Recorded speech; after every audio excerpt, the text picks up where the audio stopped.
Hi friends, welcome to Sai Murugan channel. Idli దోశకు tasty అయిన పుట్నాలు టమాటా గ్రేవీ ఎలా చేయాలని చూపిస్తా. ఈ గ్రేవీ చట్నీలాగా అంటి తినవదండి. పల్సగా ఇట్లా చేసి ఇట్లా పోసుకుని వేడి వేడి ఇడ్లీలా ఇట్లా టిప్ చేసుకుని, అంత వేడిగా ఉంది, తింటే సూపర్ ఉంటుంది. ఎలా చేయాలని చూపిస్తా రండి. కడాయి పెట్టుకుని 2 టీ స్పూన్ ఆయిల్ పోసుకుంటాము. ఆయిల్ వేడి అయినాక ఒక 1/2 టీ స్పూను ఆవాలు, జీలకర్ర వేసి వేగినాక ఈ టమాటాకు 2 ఆనియన్, 2 పచ్చిమిరపకాయలు, 4 టమాటా చిన్నగా కట్ చేసుకోండి. 1 కప్పు పుట్నాలని మిక్సీకి వేసి పౌడర్ చేసుకోవాలి. ఇప్పుడు ఇది పోపు అయినాయి. దీంట్లో మనము ఆనియన్, పచ్చిమిరపకాయలు, కరివేపాకు వేసేస్తాం. ఈ గ్రేవీ ఇడ్లీ, దోశ, చపాతీ, పూరికి సూపర్ ఉంటుంది.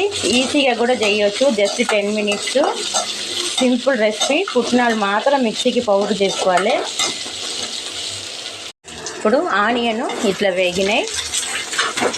ఇప్పుడు దీంట్లో టమాటా కట్ చేసుకున్న టమాటా వేసి కొంచెం తగినంత సాల్ట్ వేసి కలిపేసుకోవాలి.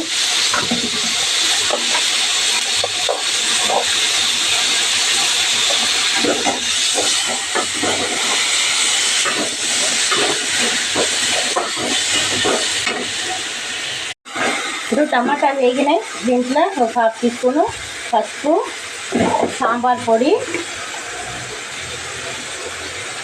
గరం మసాలా వేయాలి 1/4 స్పూను. ఇప్పుడు మనకు రెడీ అయినాయి.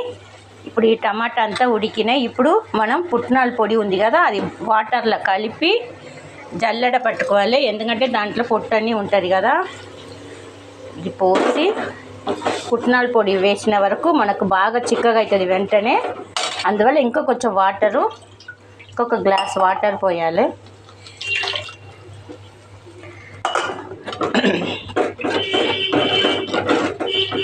పుట్నాల పొడి వేసిన తర్వాత చాలాసేపు కూడా గ్రేవీ పొయ్యి మీద ఉండకూడదు.